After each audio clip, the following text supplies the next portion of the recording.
This is Jonathan Aguilar here for Pro Boxing Fans, joined by Adam Smith, Sky Sports Head of Boxing Development.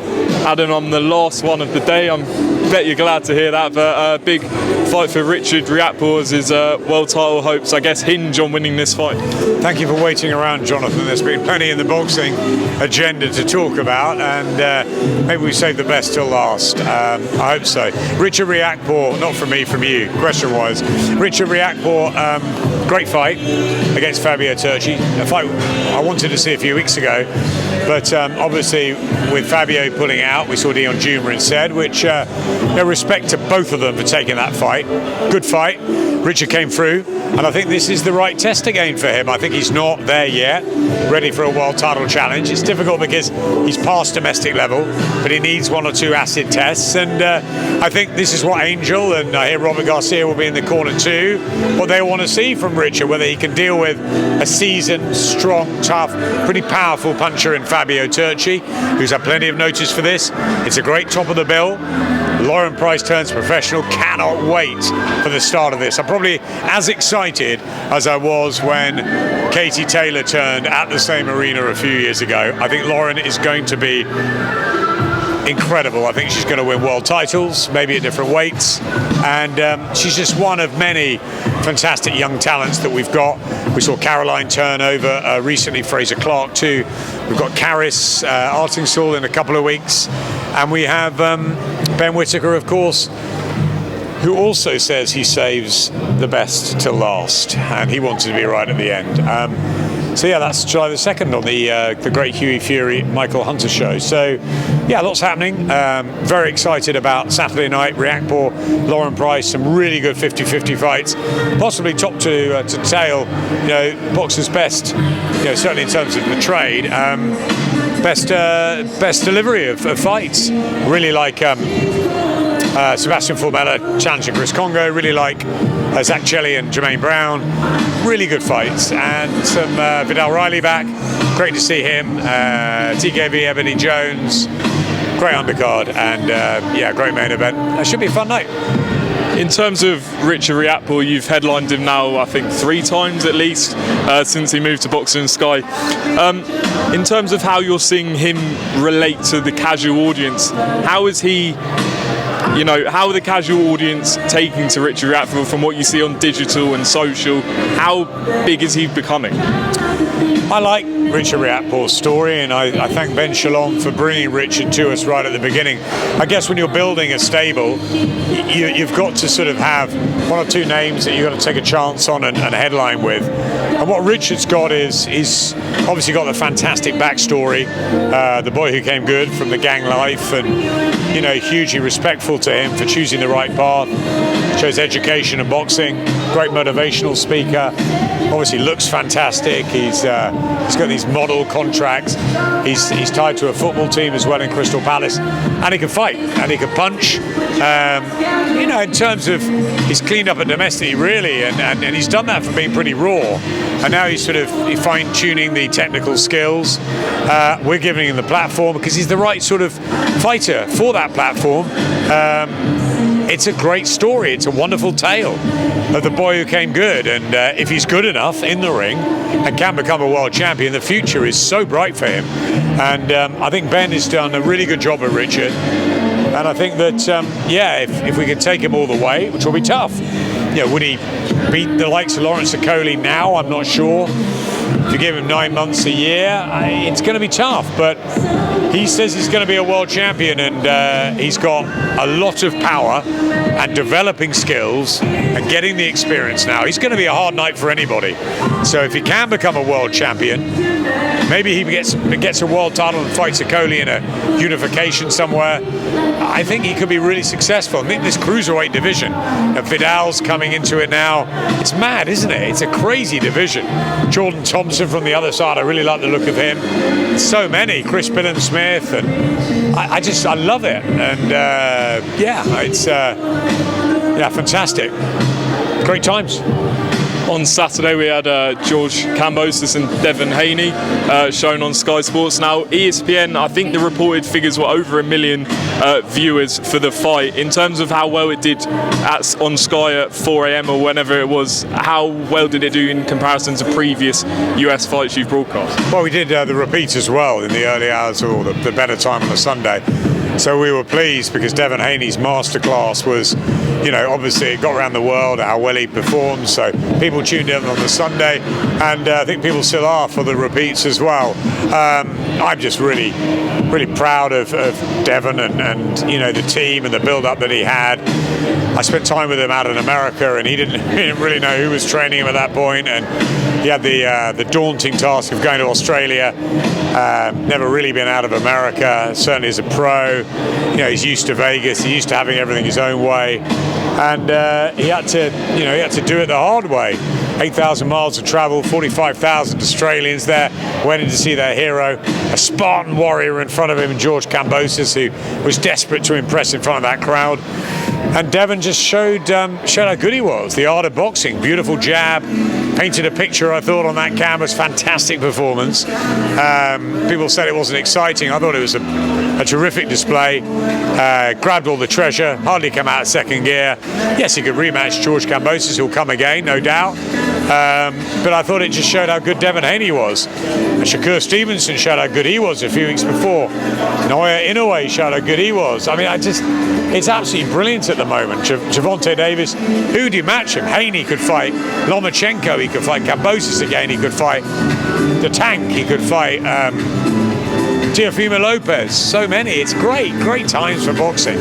We just want to see all these fights happen for the fans. That's the most important. Lauren Price making her debut, as you mentioned. You also mentioned Ben Whittaker, you announced will be on the July 2nd card on Hughie Fury against Michael Hunter. Just touching on the Olympians, obviously massively competitive market, as we've discussed in previous interviews, to sign these guys. Eddie Hearn was making comments saying there was madness money throwing about, and he decided not to sign all of them because of that. In terms of that, if we're to believe that Sky bidded more than Matchroom clearly to get these guys, how do you see the investment return on these guys, given the fact their expectations are going to go higher as they win more fights and titles? Is it a long process? I think the rebuild of Sky Sports Boxing, we came back after Eddie went to Dazn and said 30 years and counting. We've been here before. We've been through peaks and troughs, ups and downs, different promoters. We had a fantastic, partnership with Eddie and Matchroom, and they went.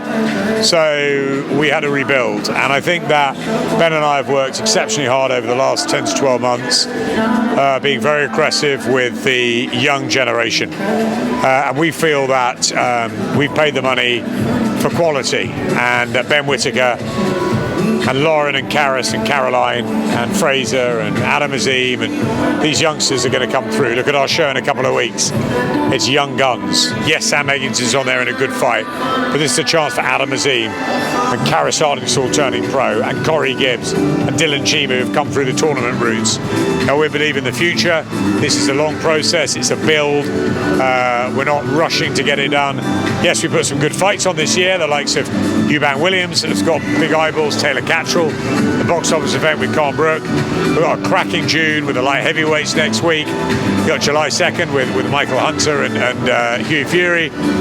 Ben turning pro, which is going to be great, isn't it? He's going to be Marmite, Ben. I can't wait for that. But yeah, we've invested in quality for the future. Didn't get them all, didn't get Gamal. He chose Matchroom, but we've got a really good setup, a great mix of men and women. To add to the likes of Tasha and Savannah, and on the men's side, the Hughie and Richard. And look, there's Joe Pigford, there's Brad Ray, there's others. I've said to Ben, we need to be select, and quality costs. I'm a Liverpool fan. We're going to lose Mane. Who are we going to replace Mane with? Quality, right? We're going to pay for quality. And the proof's in the pudding. Will it work? Cops judged on that. We will be judged in 2 or 3 years' time to see whether it's worked. I believe it will, so ask me then. Did you expect, though, the market to be that competitive for these guys? Yes, I did. I think it was the Rob McCracken and the team deserve huge amount of credit and for what they did. The best ever team in Tokyo. I literally went up to see them beforehand. I watched every single fight. I was hooked. It was a real camaraderie. You know, even though they lost, they were there supporting each other, the McCormacks and all of them. Even the ones that didn't medal, they did fantastically well. Galal and Lauren particularly winning gold. They're both honoured by the boxing writers recently, and they're serious. Not every great amateur becomes a great pro, but it's a huge, huge start to have that pedigree. Not only they box around the world and they box at elite level as an amateur, but they've also had the best in terms of conditioning and nutrition and therapy and all the things, communication. They have been literally, it's almost like being a professional setup in Sheffield and other places, but those Olympians have been looked after. And when Rob McCracken tells me that these are going to be phenomenal, you listen. I think that there was incredible competition for these Olympians this time, and there were times where I thought we weren't going to get Ben, there were times where I thought we weren't going to get Fraser, there were times where I didn't think we were going to get Karis and Lauren. I went to bed at night thinking, why are we not doing that? Get up in the morning, not even the morning, start at night, Ben, we've got to get this, we've got to do this, we've got to do that. Sometimes it doesn't work. When we knew we couldn't get Galal, you know, it was like, Galal, you've chosen, good luck. I still text Galal, good luck. You know, one day, who knows, we could be working together again. Keep relationships good. Some you win, some you lose. But I think we've had some great wins at the Olympics at the young level. Eddie says we don't have the bigger names, the stars, and maybe, you know, that's what Richard Riakporhe, Hughie Fury and others have got the chance of doing. But we'll be making more signings, but we'll be making select signings. That's the important thing. So we believe we're doing it the right way for us, and it's a great opportunity.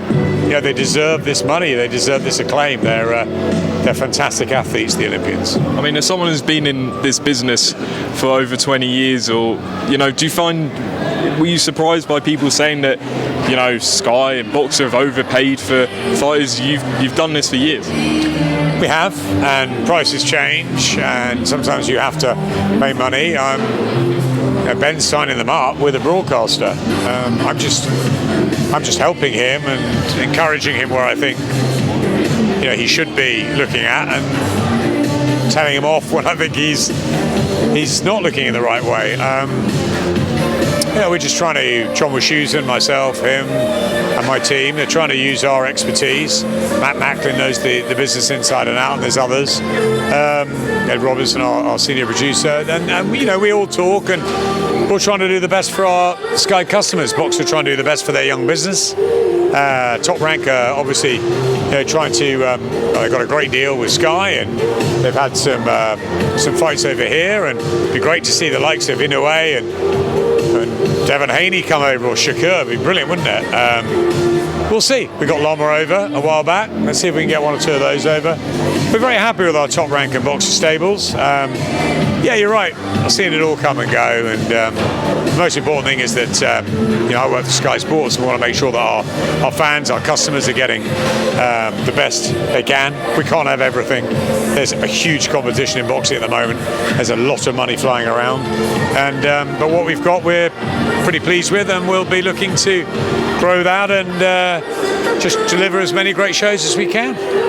Final question, and I'm sure you've been asked this in previous interviews today, but there are reports initially by The Sun that Anthony Joshua is now close to signing with Dazn. You've maintained that you're confident he signs with Sky. Any update on that report? Jonathan, no update. There's no news. I don't know. I've read the reports, the rumours, like you have. We're waiting for a fight date, which we think will be August the 20th. I've always been very confident. I think another interview they've said 99% confident. that AJ will stay with Sky, that he has a great relationship with us, which he does, and we've had a fantastic time with him ever since he turned pro. So I would question, why would you change that? Because it's been brilliant. He works for the brand, we work for him. It's a fantastic partnership, a great relationship. I have always said that you never know in boxing. There's always things that can change. There's big money flying around at the moment, and all I know is there's no news from our end. I think fighters at whatever level have to make selfish decisions and decide what's right for them. And if he's got other offers on the table, which I'm sure he does, he's got to look at those, and he's got to decide what's right for him and his family, just like Lauren and Karis had to decide what they thought was right, or Galal making his decision, or Jermaine Brown coming into that fight with Zach Chelly. Is it right for me to take this fight or not? That's why they've got advisors around them. I don't advise Anthony Joshua. I'm not part of his inner circle, his management team. Obviously, I'm very close to him. We have a personal relationship. He texted me a couple of days ago to say love to the family, how the kid's doing. We're always going to be like that. And if he decides to take his business elsewhere, and an if, I don't know, he could stay, and I'd love him to stay, and I hope he does. I hope he stays for the rest of his career. But if those rumours are right, and if he does decide to go, then he'll go with my absolute thanks and gratitude and everything he's done for Sky and some of the greatest nights in our history. And obviously we wish him incredible success going forwards. We hope it's with us in the short, in the long term. But business is business, and it's up to AJ. You need to ask him what he wants to do. And when we know what he wants to do, we can then see where it all moves from there. Until then, there's no news to report, and like you, I wait. Okay, Adam said thanks to pro boxing fans, and roll on Saturday, Riakporhe against Turchi live on Sky Sports. Cheers, Jonathan. Take care, mate.